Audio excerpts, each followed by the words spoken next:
Hello friends, आज हम लोग समझेंगे कि ओवर थिंकिंग क्या है और इससे जो हम कैसे छुटकारा पा सकते हैं। सबसे पहला होता है कि ओवर थिंकिंग जो हमें पहचानना जरूरी होता है कि हम ओवर थिंकिंग कर भी रहे हैं या नहीं, क्योंकि गलती को हम तभी खत्म कर सकते हैं जबकि हमें जो है गलती पता हो। अन्यथा हमें गलती पता ही नहीं रहेगी तो हम गलती को खत्म कैसे करेंगे। तो इसलिए जो कुछ भी करने के लिए जो उसके बारे में जानना बहुत जरूरी होता है। तो चलिए आज शुरू करते हैं ओवर थिंकिंग बारे में। सबसे पहले समझते हैं ओवर थिंकिंग का जिम्मेदार कौन होता है। तो उसके जो जिम्मेदार होते हैं वो हमारे मस्तिष्क में बहने वाले हार्मोन्स होते हैं। तो उसमें सबसे पहला होता है डोपामाइन, दूसरा होता है एड्रीनालिन, तीसरा होता है सेरोटोनिन और चौथा होता है कोर्टिसोलिन।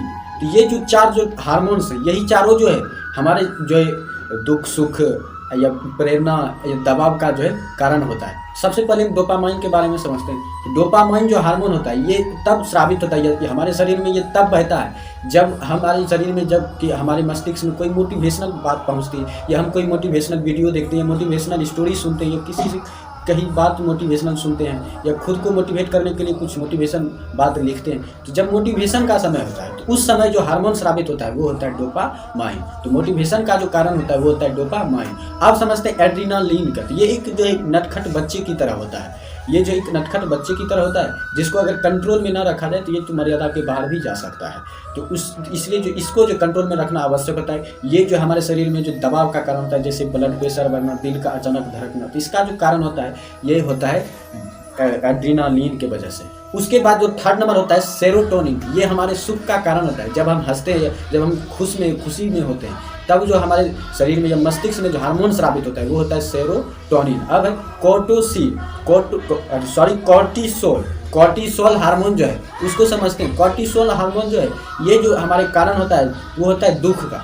ये दुख का कारण होता है जब हम दुखी होते हैं या आंसू जो हमें बहता है वो कॉर्टिसोल हार्मोन के कारण बहता है। जब हम कॉर्टिसोल हार्मोन हमारे मस्तिष्क में बहने लगता है तब जो है हमारे आंसू जो है सक्रिय हो जाते हैं और जो हमारे आंख से आंसू गिरने लगते हैं। तो ये जो दुख के समय का जो है हार्मोन होता है जब कॉर्टिसोल बहता है।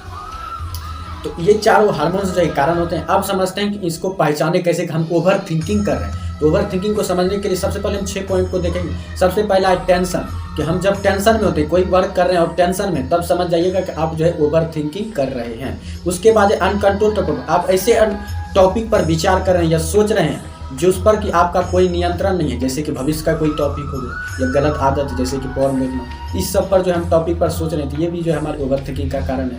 उसके बाद है मिस्टेक्स, हमने कोई गलती कर दिया उस पर सोच रहे हैं ये क्या कर दिया, अब क्या होगा। अब सोच रहे हैं कि अब क्या होगा, क्या नहीं होगा, क्या आगे करेंगे कि नहीं करेंगे। तो ये सब भी जो ओवर थिंकिंग का ही कारण है। उसके बाद जो चौथा है वो है कि इमेजिन करना, कल्पना करना कि क्या होगा अगर हम सफल नहीं हुए, हम हार गए तो आगे क्या होगा, हमारे परिवार क्या होगा, माता पिता हमें क्या कहेंगे। तो ये सब भी जो है हमारे जो है ओवर थिंकिंग का ही कारण है। उसके बाद जो एक पांचवा है वो है रिकॉल करने करते दोबारा सोचना। मान लीजिए हम एक बार इंटरव्यू में फेल हो गए, अब हम ये सोचने लगते कि इंटरव्यू वाले ने जो हमसे सवाल पूछा था उसका जवाब ये देते तो ये होता। तो इन सब पर जो हम विचार करने लगते हैं कि ये कहते तो ये होता, ये करते तो ये होता। तो ये सभी जो हमारी ओवर थिंकिंग का ही कारण है। उसके बाद जो लास्ट पॉइंट है पहचानने का ओवर थिंकिंग को, वो है रेस्टलेस कहने करते कि हमें आरामहीन हो जाते हैं, हम आरामहीन हो जाते हैं। ये जो है कभी कभी बहुत सारे लोग समझते हैं कि हम आराम नहीं करते तो हम बहुत बड़ा मेहनत करते हैं, मेहनती हैं इसीलिए आराम नहीं करते। तो ऐसा भी नहीं, आराम भी नहीं करना भी जो एक आदत होती है, एक बीमारी की तरह होती है। इसलिए यदि आपको सोते समय आराम कर रहे हैं, सोने के लिए जो आप कोशिश कर रहे हैं लेकिन आपको नींद नहीं आ रही, इसका मतलब है कि आप ओवर थिंकिंग कर रहे हैं। ये सब जो ओवर थिंकिंग के कारण होते हैं। अब समझते हैं इसका सॉल्यूशन क्या है। इसका सॉल्यूशन है सबसे पहले कि आप किसी से तुलना बंद कर दीजिए। फर्स्ट नंबर है कि आप किसी से तुलना करना बंद कर दीजिए, अपने आप को तुलना करना बंद कर दीजिए। दूसरा है कि अपने आप को जो है अलग साबित कीजिए, अपने आप को जो अपने हॉबीज़ को अलग साबित करने की कोशिश कीजिए, अपने हॉबीज़ में डूबे रहिए। समय बेकार जो है, बेकार बैठने से बेहतर है बेकार कुछ करना। ये बात ध्यान में रखें। दूसरी चीज़, अब तीसरी चीज़ है कि अपने आप को जो स्वीकार करना होगा, गलती कोई भी कर दी है तो उसको स्वीकार करना होगा, हाँ हमने गलती कर दी, अब जो आगे ऐसी गलती नहीं होगी, उस पर सोचना नहीं है। बस हमें ये सोचना है कि अब आगे ऐसी गलती नहीं करूँगा, ये जो गलती हो गया सो हो गया। अब चौथा नंबर है कि हमारे जो रिलैक्स रूटीन होता है कि हमारे देखिए शरीर और मस्तिष्क दोनों को स्वस्थ रहना जरूरी होता है हमारे जीवन में सुख के लिए। इसलिए शरीर को तो भोजन स्वस्थ रख देता है, हम जिम जाते हैं शरीर को स्वस्थ रखते हैं, लेकिन मस्तिष्क के लिए जो एक ही है जो हमारे मस्तिष्क को पूरी तरह से स्वस्थ रख सकता है, वो है मेडिटेशन। हमारा ध्यान सुबह ज़्यादा नहीं, कम से कम 5 से 10 मिनट आप मेडिटेशन करें, उससे भी जो है आप जो है बच सकते हैं इन ओवर थिंकिंग से। और लास्ट जो पॉइंट है जो मैं अपने अनुभव से बता रहा हूँ, क्योंकि मैं भी ये करता हूँ, ये है राइटिंग।